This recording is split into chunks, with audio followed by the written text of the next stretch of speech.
दोस्तों, जैसा कि कल हमने देखा कि किस तरीके से युवराज और सुहाने ने मिलकर एक बहुत बड़ा इवेंट क्रिएट कर दिया था।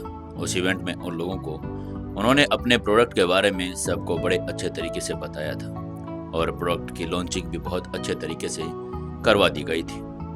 आज की कहानी एपिसोड नंबर 574 में आपका स्वागत है। अगर आप सुकून एफएम चैनल के साथ पहली बार जुड़े हैं तो चैनल को सब्सक्राइब कर लें, वीडियो को ज़्यादा से ज़्यादा लाइक करें, शेयर करें और कमेंट जरूर करें। चलिए शुरू करते हैं कहानी। जैसे ही युवराज सुहानी स्टेज से नीचे उतरे, पूरा माहौल तालियों और प्रशंसा की गूंज से भर गया था। स्टेज के उस ऊर्जा से लबालब माहौल में अब निकल नियत दिशा में आगे बढ़ना था और अब यह जिम्मेदारी उन्होंने संभाल ली थी। नेहा ने कॉन्फिडेंस के साथ स्टेज पर कदम रखा। स्टेज पर आते ही उसने माइक संभालते हुए दर्शकों की ओर मुस्कुरा कर देखा और एक साफ और दृढ़ आवाज में कहा, हेलो डियर ऑडियंस, जैसा कि आप सभी ने अभी अभी हमारे प्रोडक्ट जीवन शक्ति गोली के बारे में जाना, ये गोली न केवल सामान्य बीमारियों में असरदार है बल्कि गंभीर बीमारियां जैसे कैंसर में भी इसके शानदार नतीजे देखे गए हैं। और इसी वजह से हमारे सीईओ युवराज सिंघानिया ने आज एक और बड़ा हिस्टोरिकल फैसला लिया है।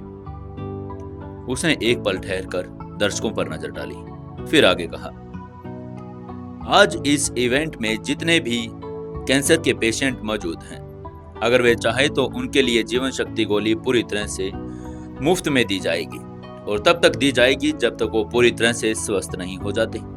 हमारी कंपनी की एक विशेष मेडिकल टीम उनकी देखभाल करेगी, उनकी सेहत पर नजर रखेगी और हर पेशेंट के लिए एक नर्स 24 घंटे ड्यूटी पर रहेगी।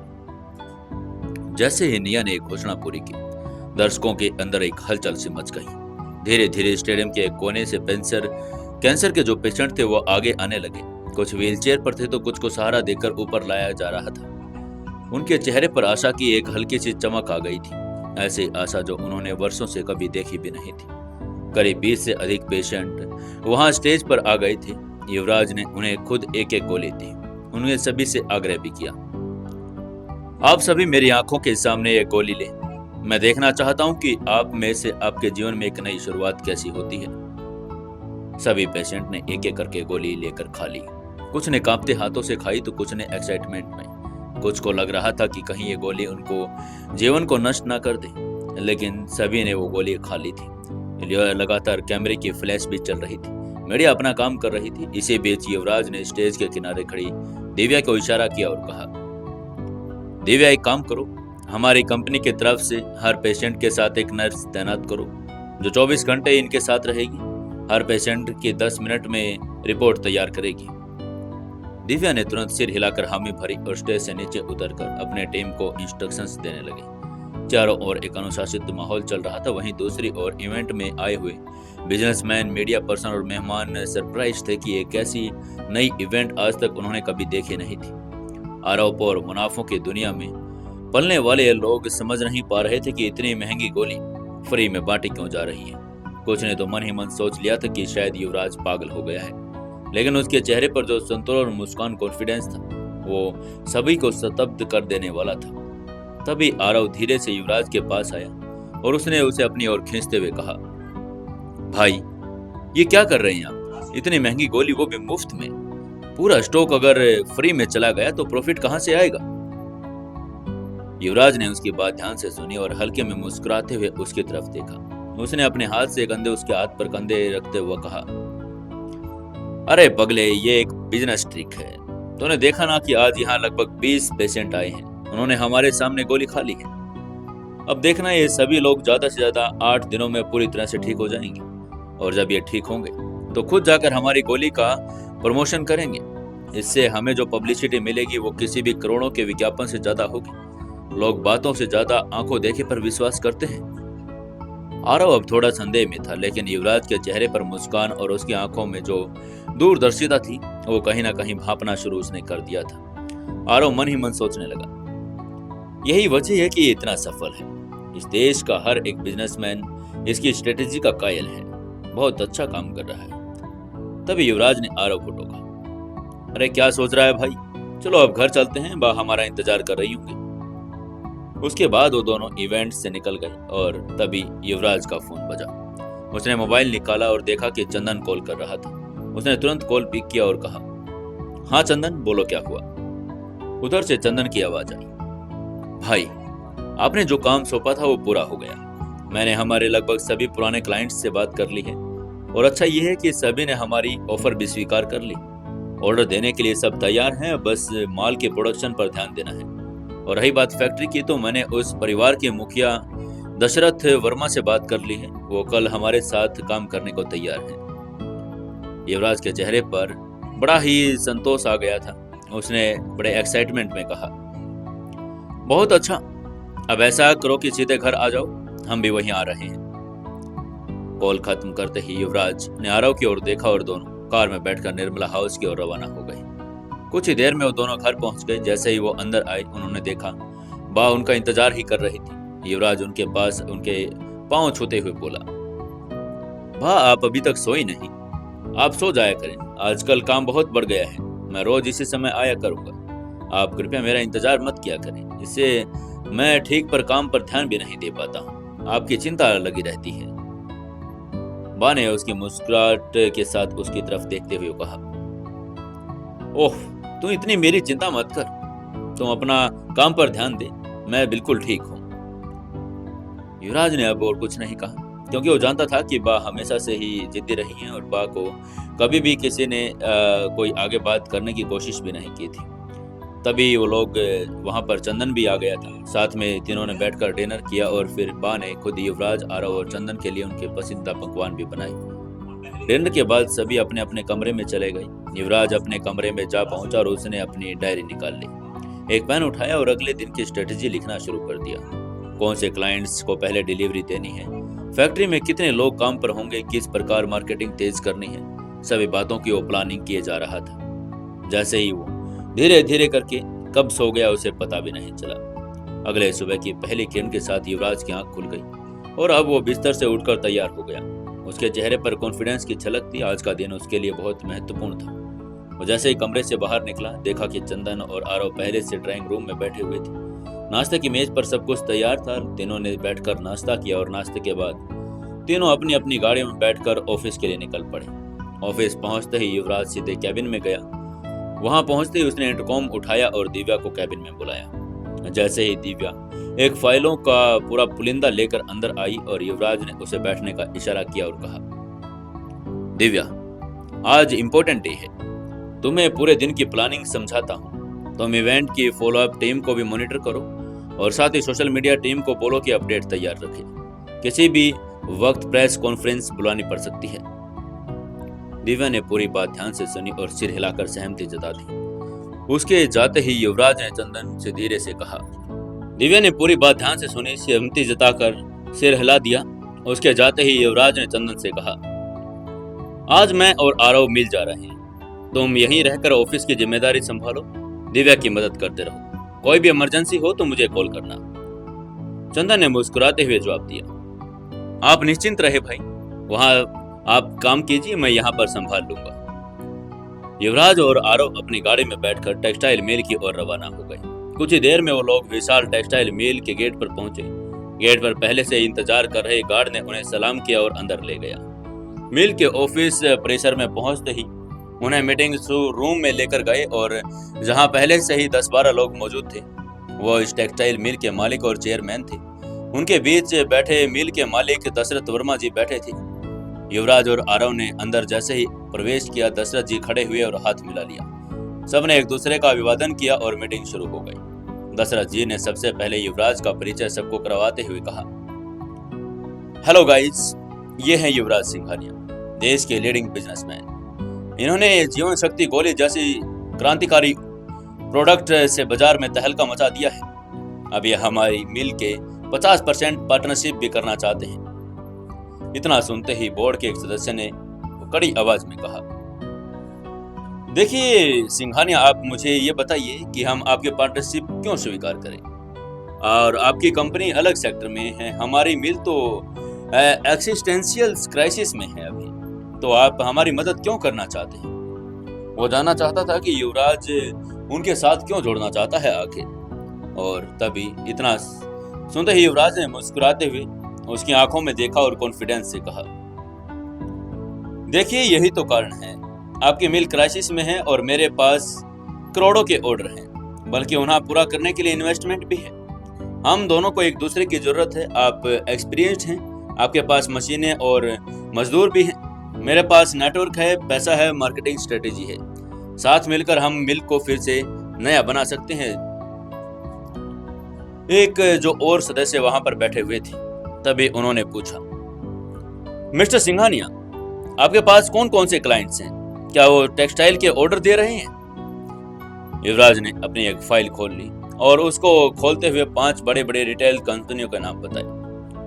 देखिए, अभी हमारे पास वेस्ट फैब्रिक लिमिटेड, वीरा लिमिटेड, ईवा ट्रेडर्स, कोडोमेन और एलिट वीवर्स, इन सब ने हमसे टेक्सटाइल प्रोडक्ट के लिए कुछ 6 मंथ से मांग रखा है।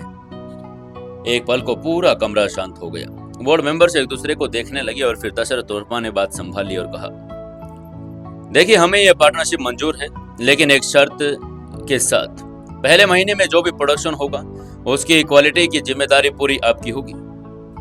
युवराज ने मुस्कुराते हुए हामी भरी और कहा, जी, आई एग्री, मैं मंजूर करता हूं और मैं चाहता हूं कि शुरुआत से ही हम क्वालिटी के साथ समझौता न करें। और ऐसे ही करके मीटिंग खत्म हो गई। सभी ने तालियों के साथ युवराज का स्वागत किया और दशरथ जी ने उठकर युवराज को गले लगा लिया और कहा, अब ये मिल हमारी है, मेरी अकेले की नहीं। युवराज और आरव बाहर आ गए।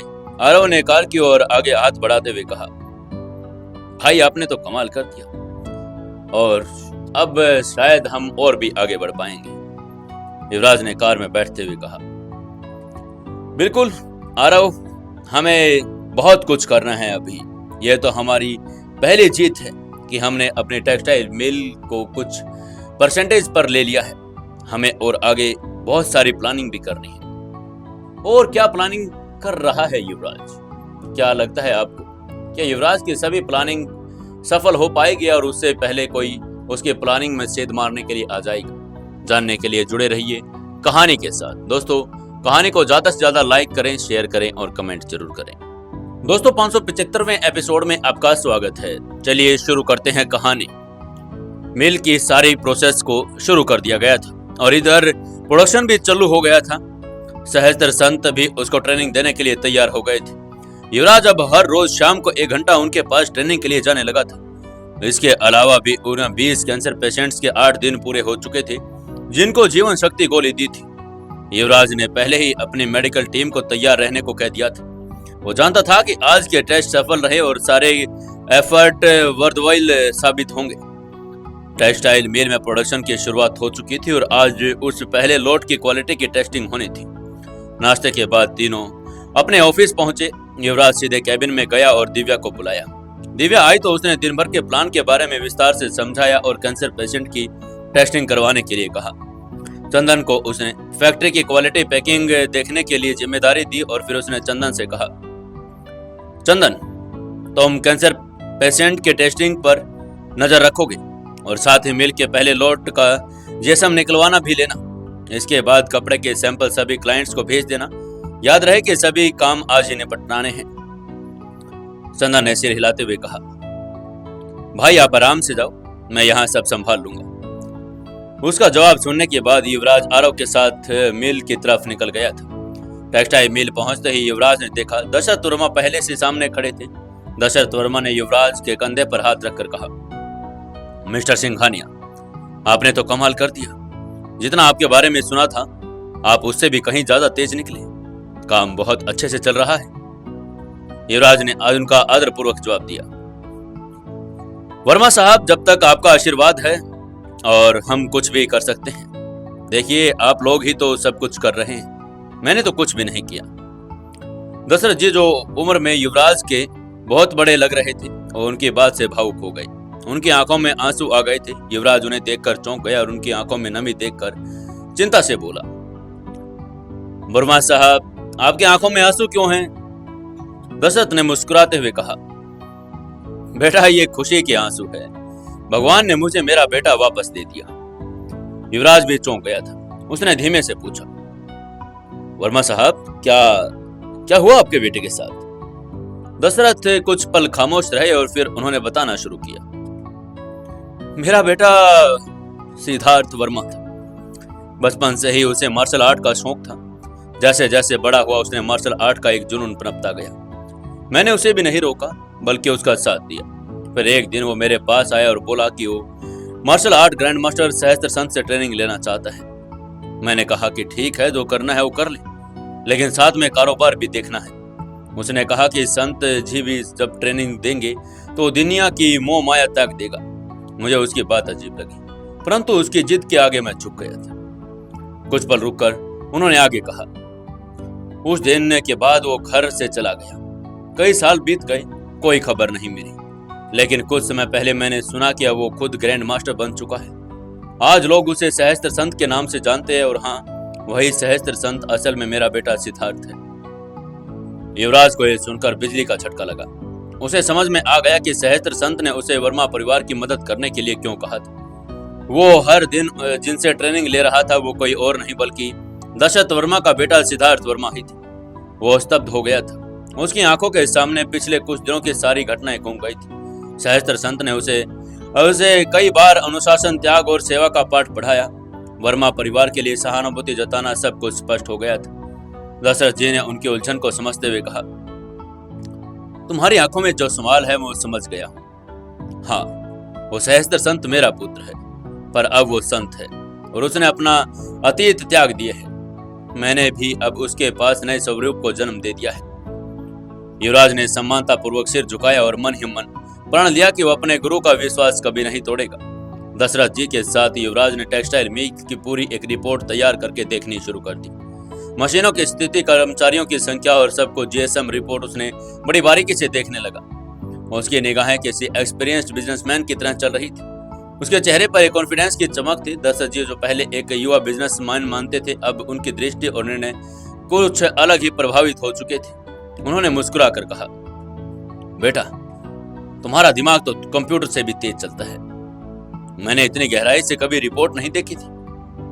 युवराज ने आदरपूर्वक मुस्कुराते हुए कहा, जी अंकल जी, मैं यही तो देख रहा हूं कि कहीं कोई गलत कदम हम ना उठा दें। दोनों ने जब सुनिश्चित कर लिया कि मील का पहला लोड क्वालिटी के लिए मानकों पर खरा उतर रहा है, तब युवराज ने वहां से विदा ली और माला फार्मास्यूटिकल्स की और ऑफिस की जाने लगा। ऑफिस पहुंचते ही उसके चाल में एक अलग ही स्फूर्ति थी। आज वो किसी की ऊर्जा से ही भरा हुआ लग रहा था। उसके ऑफिस में पहुंचते ही चंदन और दिव्या दोनों हाथों में स्माइल लिए हुए उसके कैबिन में आ गई। दिव्या ने अपने चेहरे पर मुस्कुराहट के साथ फाइलें युवराज के सामने रखते हुए कहा, सर, ये उन 20 कैंसर मरीजों की रिपोर्ट है जिन्हें 8 दिन पहले जीवन शक्ति गोली दी गई थी। रिपोर्ट्स देखकर आप भी चौंक जाएंगे। युवराज ने बिना किसी हिचकिचाहट के फाइल को खोला। उसने मन मन में कहीं विश्वास पहले से था कि गोली ने अपना काम कर दिया है, परंतु जब उसने एक एक रिपोर्ट देखी तो उसकी आंखों में चमक और चेहरे पर विजयी मुस्कान आ गई थी। रिपोर्ट्स स्पष्ट रूप से दिखा रही थी कि न केवल कैंसर के लक्षण घट चुके थे, बल्कि जिन मरीजों का ब्रेन ट्यूमर था उनकी हालात भी अब पूरी तरह से स्थिति संभलने की कोशिश कर रही थी। दिव्या ने एक्साइटमेंट में आकर कहा, सर, मेडिकल रिपोर्ट्स में लिखा है कि उन सभी मरीजों के शरीर में कैंसर का कोई एक्टिव सेल्स नहीं बचा। कुछ डॉक्टर तो इस परिणाम को देखकर चौंक गए हैं। युवराज की आंखों में एक चमक आ गई थी। उसने तालियां बजाते हुए कहा, वाह, वेरी गुड, बहुत अच्छा ही। जिसका मुझे इंतजार था वो अब आखिर हो ही गया है। यह जीवन शक्ति गोली न सिर्फ रोगियों की जिंदगी बचाएगी बल्कि कंपनी का नाम और पहचान भी दिलाएगी। मैंने यही सोचा था और आज वही हो रहा है। फिर वो जोश में खड़ा हुआ और बोला, दिव्या, एक काम करो, तुरंत एक प्रेस कॉन्फ्रेंस आयोजित करो। मैं खुद मीडिया को यह जानकारी दूंगा और देखना, अब हमें दुनिया की कोई भी ताकत नहीं रोक सकती। ये फ्री की पब्लिसिटी हमें करोड़ों के एडवर्टाइजमेंट से भी ज्यादा लाभ देगी। दिव्या ने सिर हिलाते हुए कहा, जी सर, मैं जल्द से ही एक प्रेस कॉन्फ्रेंस आयोजित करती हूँ। दूसरी ओर चंदन ने भी अपनी फाइल युवराज के सामने रख दी और टेक्सटाइल मिल में तैयार हुए पहले लॉट के जीएसएम रिपोर्ट और सैंपल मैनुअल की थी। युवराज ने बड़े ध्यान से फाइल खोली और एक एक पन्ना पलटकर देखने लगा। उसकी आंखें बार बार जीएसएम की गणनाओं, फैब्रिक की स्थिरता और टेक्सचर्स पर जा रही थी। चंदन ने उत्साहपूर्वक कहा, भाई, इस रिपोर्ट में सब कुछ अच्छा ही है। हमारा माल मार्केट में टॉप क्वालिटी स्टैंडर्ड्स को भी पीछे छोड़ रहा है। ये लॉट न केवल बेहतर है बल्कि इसे आप प्रीमियम क्लास में भी रख सकते हैं। युवराज ने सिर हिलाया और कहा, वेरी गुड चंदन। अब एक काम करो, इन सैंपल्स को कैटलॉग को तैयार करवाओ और हमारे सभी पुराने नए क्लाइंट्स को भेज दो। और हाँ, हर कैटलॉग में एक लेटर भी होना चाहिए जिसमें लिखा हो कि वो हमारी नई प्रोडक्शन चैन का पहला लॉट है और ये एक स्पेशल क्वालिटी के साथ लॉन्च किया गया है। चंदन ने कहा, जी भाई, मैं ये काम आज ही कर दूंगा। युवराज ने बड़े ही संतोष भरी मुस्कान के साथ चंदन की ओर देखकर कहा, वेरी गुड चंदन, मुझे तुम पर गर्व है। चंदन ने भी अपनी प्रशंसा सुनकर अभिभूत हो गया था। तभी वो बाहर निकल गया और ऑफिस का माहौल अब पूरी तरह से जोश से भरा हुआ था। दिव्या ने कुछ समय से ही प्रेस कॉन्फ्रेंस की आयोजित करवा दी थी। ऑफिस के कॉन्फ्रेंस हॉल में मीडिया को तैयार किया जा रहा था और बड़े बड़े न्यूज एजेंसियों को बुला लिया गया था। कई हेल्थ जर्नल्स भी आज इनवाइटेड किए जा चुके थे। इधर युवराज अपने कैबिन में बैठा सभी रिपोर्ट्स को फिर से ध्यान से पढ़ रहा था। रिपोर्ट में साफ साफ लिखा हुआ था कि किस तरीके से 20 कैंसर मरीजों को अब धीरे धीरे अपने लक्षण से दूर जा रहे हैं। उनके स्कैन से ट्यूमर की पूरी तरह से गायब थी। मरीजों की जो स्थिति थी वो बिल्कुल सामान्य होती चली आ रही थी। युवराज जानता था कि ये इम्तिहान का क्षण था। फिर तैयार होकर वो कॉन्फ्रेंस हॉल की ओर निकल पड़ा। कॉन्फ्रेंस हॉल अब पूरी तरह से मीडिया से चकाचौंध से भरी हुई थी। कैमरे ऑन थे और माइक सेट थे। रिपोर्टर्स अपनी नोटबुक्स लेकर तैयार खड़े हुए थे।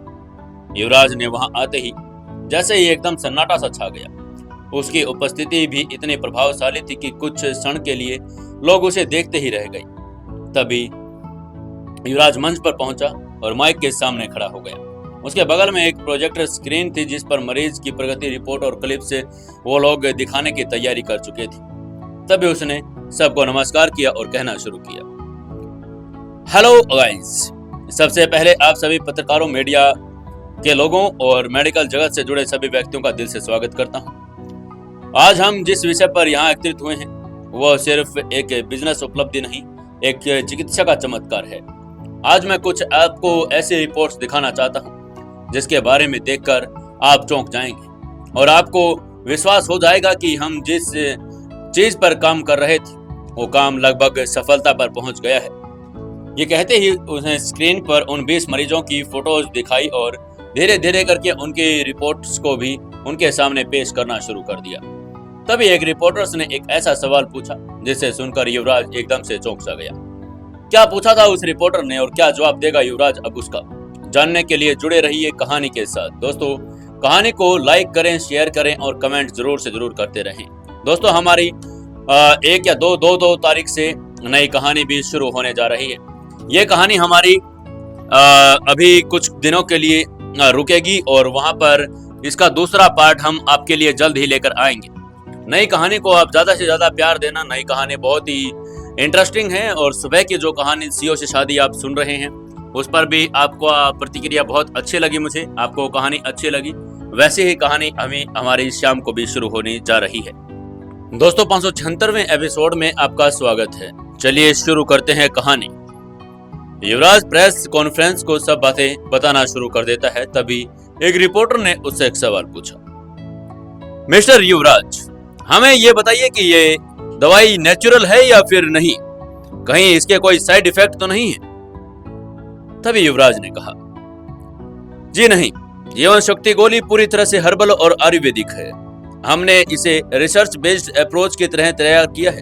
इसका कोई भी केमिकल कंपोनेंट नहीं है और ये 100% सेफ है और कोई भी साइड इफेक्ट भी नहीं।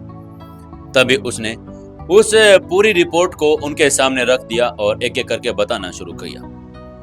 देखिए, आप सभी को याद होगा कि 8 दिन पहले हमने जीवन शक्ति गोली का एक क्लिनिकल डेमो आपके समक्ष रखा था। 20 कैंसर पीड़ितों को हमने बिना किसी शुल्क के गोली दी थी और हमारी मेडिकल टीम ने 24 घंटे उनकी निगरानी की। आज मैं उनके मेडिकल टेस्ट की रिपोर्ट आपके सामने लेकर आया हूँ। उसने एक एक रिपोर्ट करके स्क्रीन पर सबको दिखाना शुरू कर दिया। हर रिपोर्ट को लाल घेरे में सबसे पहले स्थिति और अब उनके सुधार की स्थिति को दिखाया गया था।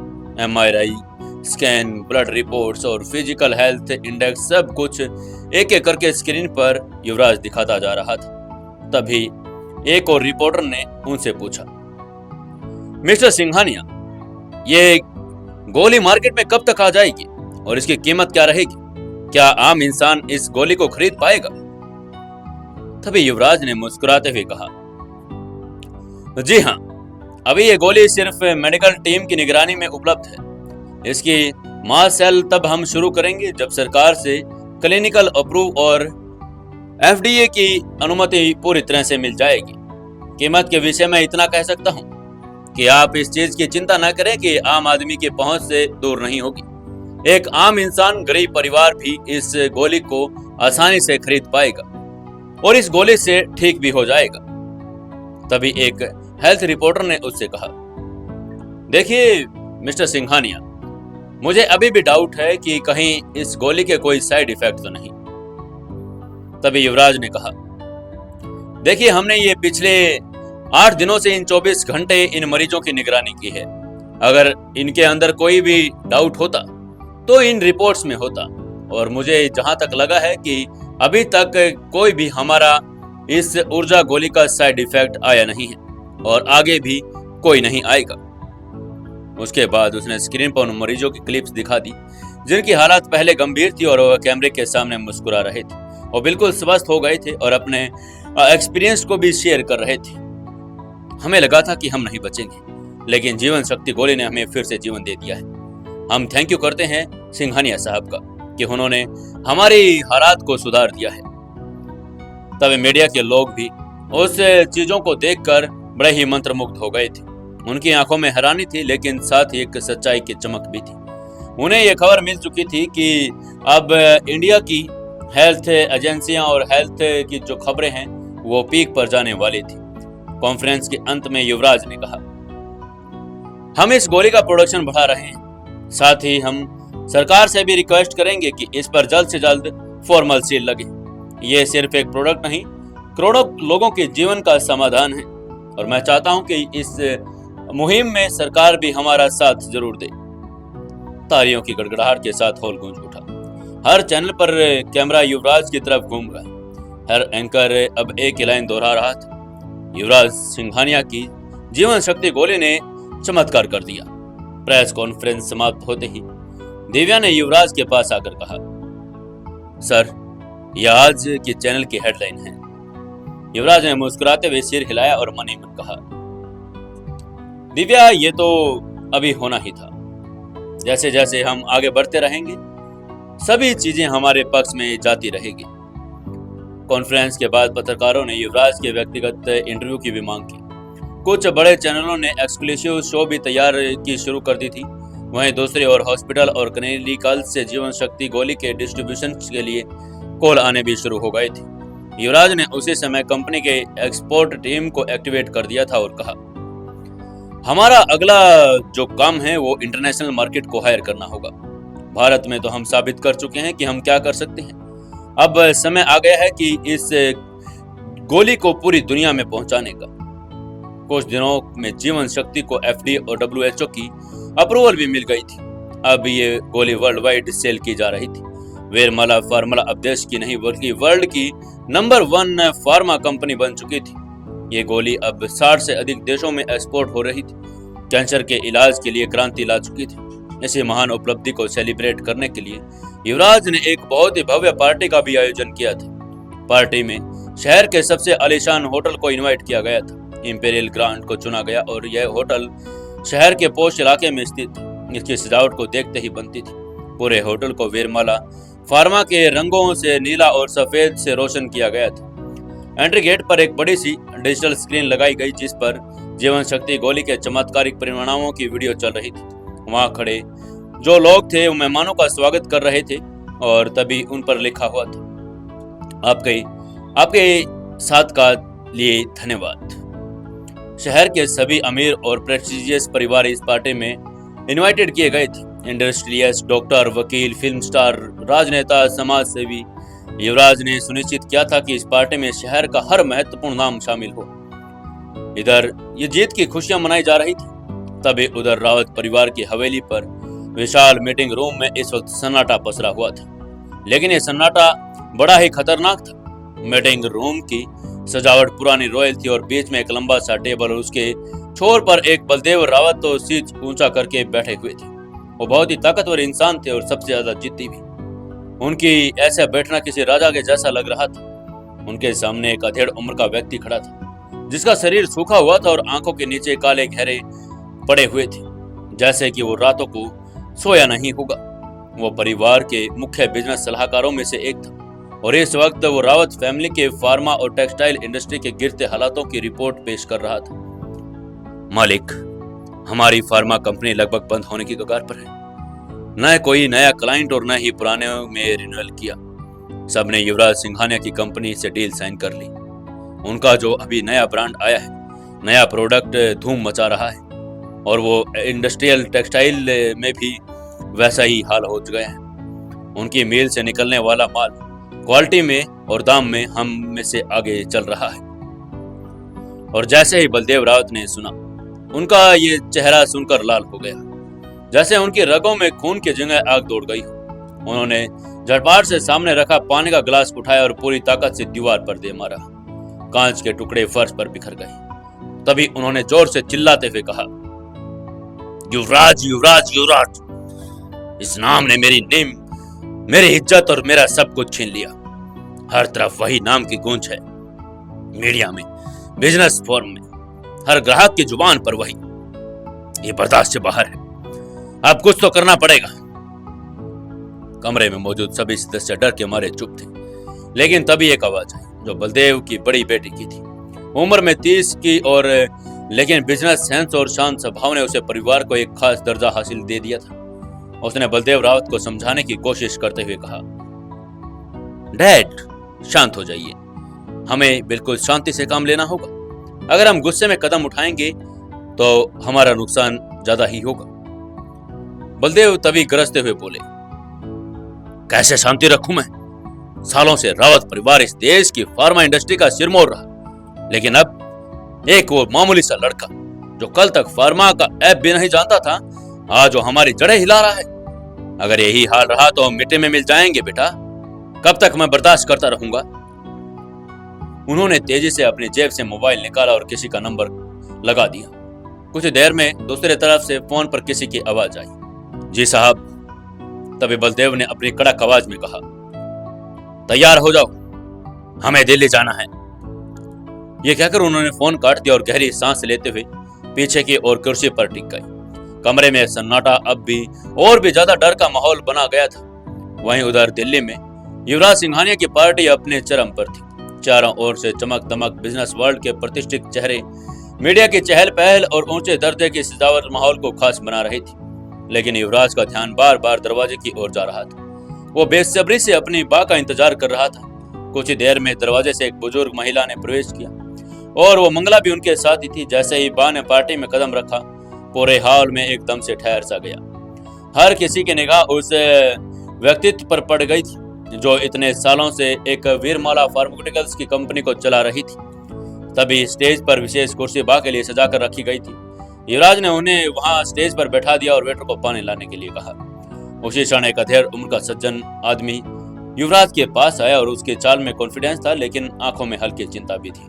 उसने उस व्यक्ति के युवराज की ओर हाथ आगे बढ़ाते हुए कहा, हेलो मिस्टर सिंघानिया, मैं प्रमोद मित्तल हूं। मैं आपको एक जरूरी बात बताना चाहता हूं। युवराज ने उनसे हाथ मिलाया और मुस्कुराते हुए कहा, जी मित्तल साहब, बताइए क्या बात है। प्रमोद मित्तल कुछ क्षणों तक चुप रहे, मानो अपने शब्दों को तोल रहे हो। फिर थोड़ी हिचकिचाहट के साथ बोले, मिस्टर सिंघानिया, मैंने सुना है कि आप टेलीकॉम इंडस्ट्री में कदम रखने का प्लान कर रहे हैं। युवराज को इस अप्रत्याशित प्रश्न ने चौंका दिया, लेकिन उसकी रुचि भी जाग गई और वो मुस्कुराया और बोला, हाँ, ऐसा कुछ विचार जरूर है, लेकिन मैं बिल्कुल नए सिरे से नहीं शुरू करना चाहता। अगर कोई ऐसी कंपनी है जिसको पार्टनरशिप की जरूरत है तो मैं शायद हाथ आगे अपना बढ़ा सकता हूं। प्रमोद मित्तल के चेहरे पर संतोष की मुस्कान उभर आई और उन्होंने कहा, बस फिर मैं यही तो प्रस्ताव लेकर आया हूं आपके पास। मैं मित्तल टेलीकॉम का मालिक हूं और वर्तमान में हमारी कंपनी थोड़ी सी नुकसान में है। मैं सोच रहा हूं कि शायद अगर आप कंपनी के साथ जुड़ जाएं तो हम कंपनी को और आगे तक पहुंचा सकते हैं। युवराज कुछ दिनों तक चुप रहा। उसे ये इनविटेशन बड़ा ही गजब का लग रहा था। मित्तल टेलीकॉम के बारे में उसके पास जानकारी तो बहुत कम थी। तभी उसने शांत स्वर में कहा, अभी माफ कीजिएगा मित्तल साहब, मैं अपने बिना टीम से चर्चा किए तो एकदम से फैसला नहीं ले सकता। मित्तल ने भी समझदारी से मुस्कुराते हुए कहा, हाँ सिंघानिया साहब, आप आराम से सोच लीजिए और जब भी आप कोई निर्णय पर पहुंचे तो मुझे बता दीजिएगा। मुझे भी कोई जल्दबाजी नहीं। युवराज ने मित्तल से विदा लिया और जैसे वहां से हटा, युवराज के पास दीवा और चंदन आ गए। युवराज के दिमाग में बस अब टेलीकॉम कंपनी का ख्याल ही चल रहा था। क्या लगता है आपको, क्या युवराज टेलीकॉम में भी जाएगा? क्या वहां पर सफल हो पाएगा या नहीं? जानने के लिए जुड़े रहिए कहानी के साथ। दोस्तों, 577वें एपिसोड में आपका स्वागत है। चलिए शुरू करते हैं कहानी। दूसरी ओर बाप मंच पर मीटिंग युवराज सिगोर को देख रही थी। उन्हें अपने पोते पर गर्व था। उन्होंने मंगला से धीमे स्वर में कहा, मेरा बच्चा हर क्षेत्र में अपनी पहचान बना रहा है। आज अगर उसके दादाजी होते तो बड़ा ही गर्व महसूस करते। पार्टी के बीचों बीच मंच पर एक बार फिर से युवराज चढ़ा और सभी का ध्यान अपनी ओर खींच लिया।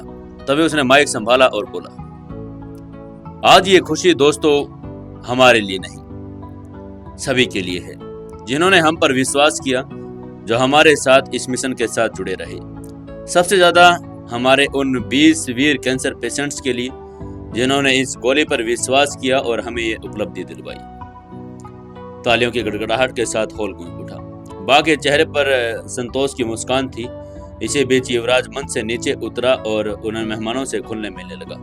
इंडस्ट्रियलिस्ट, नेताओं, पत्रकारों और नामचीन हस्तियों का जमावड़ा लगा हुआ था। हर कोई युवराज को बहुत दूर का देखने वाला बिजनेस माइंड की तारीफ कर रहा था। कई लोगों ने तो ये देश का अगला युवा आइकन कहना शुरू कर दिया था। अब सिर्फ एक बिजनेसमैन नहीं रहा था, वो ब्रांड बन चुका था। लेकिन जितनी तेजी से चमकदार रात अपने शुभ पर पहुंची हुई थी, उतनी ही तेजी से वो ढलने लगी थी। घड़ी की सुइयां 11 बजा रही थी और मेहमान एक एक करके विदा ले रहे थे।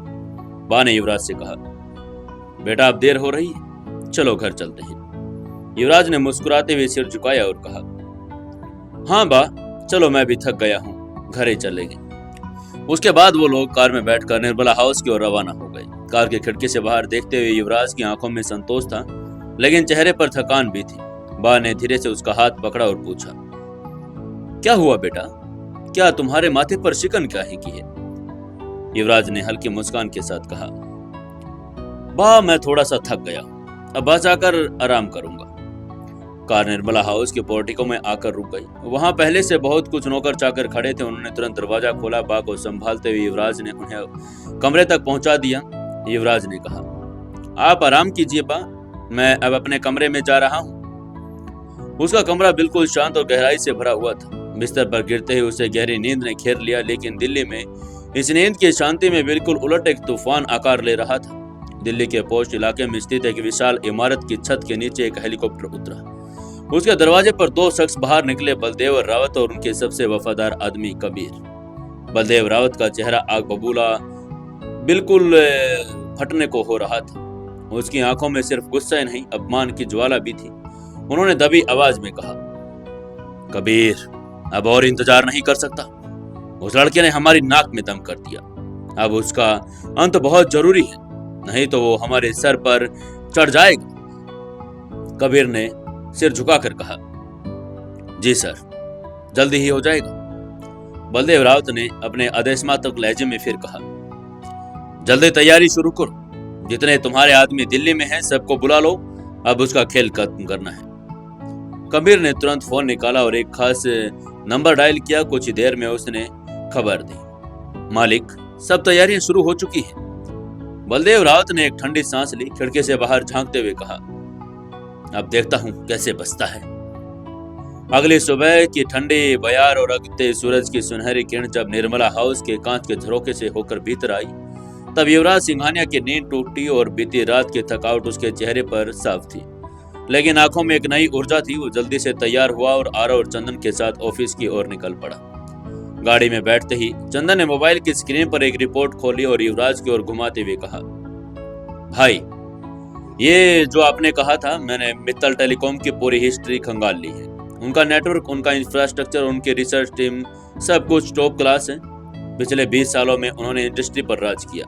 अब जब से टेयो जैसी बहुराष्ट्रीय कंपनियां आई हैं, तब से उनके जैसे घरेलू प्लेयर्स कमजोर हो गए हैं। लेकिन उनके बेस और नेटवर्क को गहराई को देखकर लगता है कि थोड़ी सी फंडिंग और रणनीति में वो फिर से खड़े हो सकते हैं। युवराज ने ध्यान से चंदन की बातें सुनी।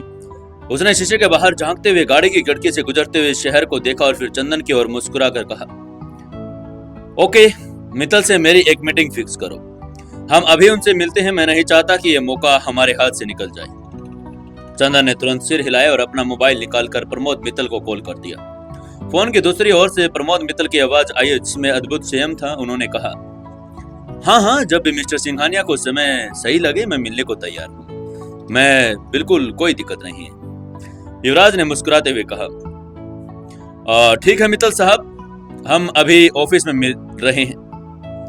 मित्तल टेलीकॉम का हेड ऑफिस दिल्ली के एक पोस्ट बिजनेस डिस्ट्रिक्ट में था। जैसे युवराज की गाड़ी वहां पहुंची, गेट पर खड़े सुरक्षा कर्मियों ने तुरंत पहचान लिया और अंदर जाने की अनुमति दे दी।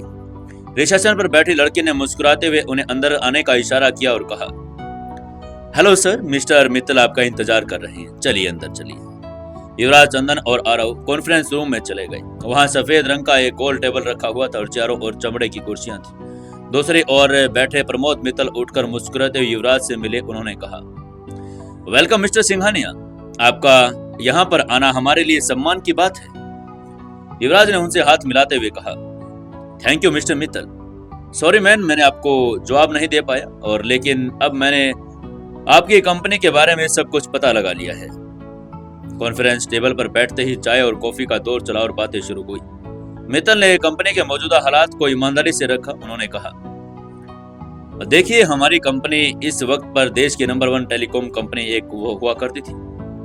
हमारे पास आज भी देश की कई रूरल और अर्ध शहरी मजबूत नेटवर्क हैं जहां पर अन्य कंपनियां पहुंच भी नहीं पाई है। लेकिन इन पैसे के दबाव और तेज दौड़ने की प्रतिस्पर्धा के कारण हम पिछड़ गए। मुझे उम्मीद है कि आपकी रणनीति समझ और हमारी विरासत मिलकर इस कंपनी को फिर से खड़ा कर सकती है। युवराज ने एक फाइल निकाली जिसमें उनके वकीलों और इन्वेस्टमेंट सलाहकारों की ओर से तैयार किया गया प्रस्ताव था। उन्होंने कहा, ओके मित्तल साहब, मैं इस कंपनी को 50% की हिस्सेदारी पर तभी लूंगा जब मुझे फुल ऑपरेशनल कंट्रोल मिलेगा। रणनीति, मैनेजमेंट और इन्वेस्टमेंट के सभी प्लान्स मेरे द्वारा तय की जाएंगी। आप एक चेयरमैन के रूप में बने रह सकते हैं, लेकिन डेली ऑपरेशंस सब कुछ मेरे साथ ही चलेगा। प्रमोद मित्तल थोड़े से चिंतित हुए, लेकिन फिर उन्होंने मुस्कुराते हुए कहा, मिस्टर सिंघानिया, अगर इस कंपनी को फिर से बुलंदियों पर ले जाने का सक्षम है तो मुझे आपको इस बात में कोई आपत्ति नहीं। मैं आपकी हर शर्त मानने को तैयार हूँ। मुझे सिर्फ इतना चाहिए कि इस कंपनी का नाम, गौरव और एम्प्लॉय फिर से अपनी नई जगह पर पा ले। युवराज ने आगे हाथ बढ़ाया और कहा, तो मित्तल साहब, डील पक्की समझी जाए। मित्तल ने हाथ मिलाते हुए कहा, यस बिल्कुल। उसके बाद दोनों पक्षों में वकीलों और चार्टर्ड अकाउंट को बुलाया और 1 घंटे की प्रोसेस के बाद सभी डॉक्यूमेंट्स पर साइन हो गए। युवराज सिंघानिया अब मित्तल टेलीकॉम के 51% हिस्सेदार बन चुके थे। कंपनी का नाम अब सिंघानिया मित्तल टेलीकॉम रखा गया और एक नई प्लान के तहत 5G नेटवर्क विस्तार, ग्रामीण कनेक्टिविटी और डिजिटल इंडिया के बड़े योगदान देने के लिए दिशा के कदम उठा दिए गए। ये इस मीटिंग पर इस डील का असर सिर्फ बिजनेस वर्ल्ड तक सीमित नहीं था। देश भर के बिजनेस चैनलों, अखबार और सोशल मीडिया प्लेटफॉर्म पर इस खबर की गूंज सुनाई देने लगी। उधर निर्मला हाउस पर हर दिन की तरह शांत था, लेकिन आज हवा में एक अजीब सी बेचैनी थी। हर तरफ खामोशी पसरी हुई थी।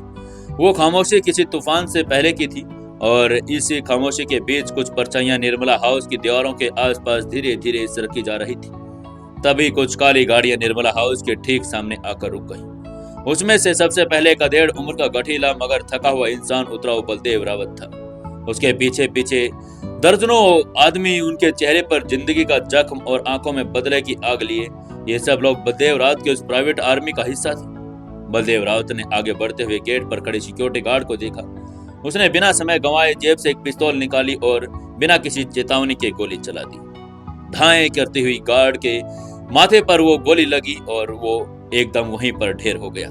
उसके बाद वो लोग अंदर चले गए। ये एक बड़ा ही ऐसा हमला किया था और कुछ एकदम आगे चलते पहले तय हो कि सब कुछ कैसे करना है। बलदेव रावत ने अपने सबसे वफादार आदमी कबीर से कहा था, एक भी गवाह जिंदा नहीं बचना चाहिए। कबीर ने सिर झुकाया और अपने लोगों को इशारा किया। दूसरी ओर शहर की एक आलीशान इमारत के ऊपरी तल पर युवराज एक चमचमाते मीटिंग रूम पर प्रमोद मित्तल के साथ बैठा था। चारों ओर टीवी स्क्रीन पर ब्रेकिंग न्यूज चल रही थी। युवराज सिंघानिया और मित्तल टेलीकॉम के बीच 500 करोड़ की पार्टनरशिप। प्रमोद मित्तल ने मुस्कुराते हुए युवराज की ओर देखते हुए कहा, thank you so much Singhania साहब, हमारा इतना ख्याल रखने के लिए। युवराज ने मुस्कुराकर सिर हिलाया, लेकिन उसकी आंखों में भविष्य की गहराई थी। उसे नहीं पता था कि उस वक्त जो उसकी दुनिया की नींव उस बारूद पर रखा जा रहा था, उधर निर्मला हाउस के मुख्य दरवाजे को अब तोड़ दिया गया था। बलदेव रावत पूरे होश में था, लेकिन उसकी आंखों में पागलपन था। जैसे जैसे वो अंदर बढ़ रहा था, रास्ते में आने वाले सभी नौकरों को उसके लोगों ने पकड़कर एक किनारे ढकेलिया मार दिया था। मंगला जो अंदर मंदिर में पूजा कर रही थी, बाहर की चीखें सुनकर घबरा गई और बाहर आई तो देखा कि हवेली का माहौल कुछ अलग ही हो गया था। बलदेव की नजर सीधी उस पर पड़ी। उसने पिस्तौल की नोक पर उसे रोका और गुर्राया, मुझे युवराज चाहिए, कहाँ है वो? मंगला की आंखों में आंसू और हिम्मत भरे उसने स्वर में कहा, मैं क्या बता सकती हूँ, अभी तो वो कहाँ, घर पर तो नहीं है। बलदेव ने गुस्से में पिस्तौल उसके सामने तान दी और सिर पर दे मारी। मंगला जमीन पर गिर पड़ी, लेकिन उसकी आंखों में अभी डर नहीं था। उसकी दौरान कबीर घर के कंप्यूटर रूम और सीसीटीवी कंट्रोल को बर्बाद कर रहा था। उन्होंने घर के सारे कैमरे तोड़ डाले, इंटरकॉम लाइन काट दी और अंदर बाहर का हर संपर्क बंद कर दिया था। कबीर ने बलदेव रावत से कहा, सर, काम पूरा हो गया, अब अगर युवराज यहाँ आएगा तो हमारे जाल में फंस जाएगा। बलदेव ने एक जोरदार ठाका लगाया और कहा, वेरी गुड, अब देखना सिंघानिया साम्राज्य जितना जल्दी बढ़ा है उतना ही जल्दी खत्म भी हो जाएगा। आपको क्या लगता है दोस्तों, क्या बलदेव रावत के जाल में युवराज फंस जाएगा? क्या उसका इतने दिनों का मेहनत सब बर्बाद हो जाएगा? क्या होगा आगे जानने के लिए जुड़े रहिए कहानी के साथ। और यहाँ तक आए हैं तो एक लाइक, एक कमेंट और एक शेयर जरूर से जरूर करना। दोस्तों, 578वें एपिसोड में आपका स्वागत है। चलिए शुरू करते हैं कहानी। बलदेव रावत के चेहरे पर पागलपन और क्रोध की झलक थी। वो किसी भी को कपा सकती थी। हर दिशा में चीख पुकार मच गई थी। बलदेव अपने गुस्से पर इतना अंधा हो चुका था कि सामने आने वाले हर इंसान को बिना देखे ही गोलियों से भूनता जा रहा था। उसकी आंखों में सिर्फ एक ही लक्ष्य था, वो आज सबको खत्म कर देना चाहता था। इसी दौरान बात धीरे धीरे अपने कमरे से बाहर निकली। उनको बाहर से शोरगुल सुन रहा था। उन्हें समझ नहीं आया कि उनके शांति से इस घर में इतनी हलचल आज कैसे हो गई। जैसे उन्होंने सामने आकर बलदेव को देखा, उनके चेहरे पर एक अजीब सी शंका और हैरानी की लकीर खिंच गई। वो कुछ कहना चाहती थी, तभी बलदेव ने उनकी तरफ बिना देखे ही पिस्तौल का घोड़ा दबा दिया। धाए धाए धाए, गोलियों की गूंज पूरे हॉल में गूंज गई। गोली सीधी बा के कंधे से जाकर लगी। उन्होंने एक जोरदार चीख मारी, आह, और लड़खड़ाते हुए गिरने लगी। लेकिन गिरने से पहले ही बलदेव की नजर उन पर पड़ी और जैसे उसकी नजर उनके चेहरे पर गई, उनका चेहरा देखकर वो सन्न रह गया।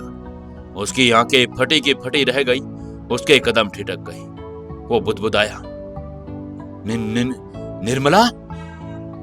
वो फौरन उसके पास दौड़ा और उन्हें गिरने से पहले ही थाम लिया। उसके चेहरे पर अब डर, पश्चाताप और अविश्वास का मिला जुला भाव दौड़ गया था। उसके हाथ कांप रहे थे और आंखों में जैसे सदियों पुरानी यादें उमड़ आई थी। मंगला, कबीर और बाकी सारे लड़क जो अभी तक केवल आदेश पर चल रहे थे वही खड़े रह गई। उनकी आंखों में भी हैरानी थी। जिस बलदेव को अभी कुछ पहले ही किसी की जान लेने में हिचक नहीं हो रही थी, वो अब घायल बूढ़ी औरत को अपनी गोद में लिए हुए कांपता हुआ जा रहा था। बाकी सांसें तेज हो गई थी तभी, और उसके कंधे से खून बहने लगा था। लेकिन उनकी आंखों में एक अजीब सा ठहराव और अपनापन था। उन्होंने धीमे स्वर में कहा, बलदेव, तुम यहाँ क्या कर रहे हो बलदेव? और इतने गुस्से में क्यों हो बलदेव? किसे मारने आए हो? उनकी आवाज कांपती जा रही थी। वो अपने शब्दों को क्लियर बोल भी नहीं पा रही थी। तभी बलदेव ने भी कांपते हुए कहा, मैं अपने सबसे बड़े दुश्मन को मारने आया था, लेकिन लगता है मैं गलती से और कहीं आ गया, जहां पर मेरा अतीत छुपा बैठा है। मुझे यहां नहीं आना चाहिए था। बा को भी उसकी बातें कुछ कुछ समझ आ रही थी। तभी बा ने कराहते हुए कहा, तुम अब भी बलदेव किसी को मारने की सोच रहे हो? कितनी जाने ले चुके हो, क्या तुम्हें अब इस बुढ़ापे में भी चैन नहीं है बलदेव? बलदेव के चेहरे पर अचानक गुस्सा लौट आया। उसने गुर्राते हुए कहा, उसने मेरे बेटे को मारा है, मेरा बलबीर, मेरा बड़ा बेटा, जिसने मैंने खुद से ज्यादा चाहा, उसने उसे मार डाला। मैं उसे जिंदा कैसे छोड़ सकता हूं? और तुम मुझे कह रही हो कि क्या मैं और जाने नहीं लूं? मैं अपने बेटे के लिए कितने भी जाने ले सकता हूं। और निर्मला, तू तो मुझे इतने सालों से जानती है, क्या तुझे पता नहीं? बा ने गहरी सांस लेते हुए कहा, बलदेव, क्या उस समय की नफरत अब भी लिए बैठे हो? क्या तुम बदलना नहीं चाहते? और तुम्हें पता है कि इस गुंडागर्दी में सिर्फ बर्बादी ही बर्बादी मिलेगी। इसी बीच एक गार्ड, जो शायद मरा नहीं था, उसने मुश्किल से अपने मोबाइल पर एक इमरजेंसी सिग्नल भेज दिया। वो सिग्नल सीधा युवराज के पास चला गया और तभी उसके मोबाइल में जलती हुई लाइट को कबीर ने देख लिया। वो तुरंत उनके पास पहुंचा और मोबाइल उसके हाथ से छीन लिया। जैसे उसने मोबाइल की स्क्रीन पर युवराज का नाम देखा, बलदेव कुछ बोलने ही वाला था, तभी एक कोने से फोन की आवाज आई। मालिक। वो दौड़ता हुआ उसके पास आया और उसने कहा, मालिक, देखिए, ये कुत्ता युवराज को इमरजेंसी सिग्नल भेज रहा था।